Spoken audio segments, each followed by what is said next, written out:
Day in the life as a content creator at the age of 9 years old.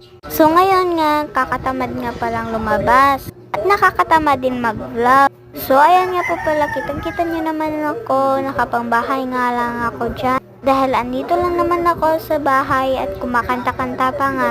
Kasi galing ako sa school, kaya nga naman puporma tayo ngayon at magti-tiktok. Ko kasi binivideohan dyan pag nagti-tiktok ako dahil itong pang content kong cellphone na to ay ginagamit ko rin pang tiktok. Yung forma nga natin ay double lining at short na maong and 3 to 1.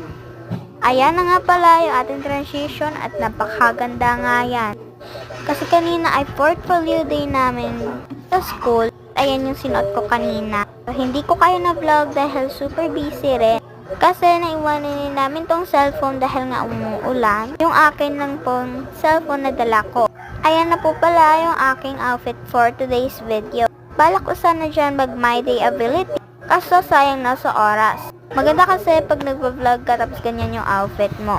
Na maglo-learn na dance with me tayo ng manipula. Pero nakakatamad din dyan.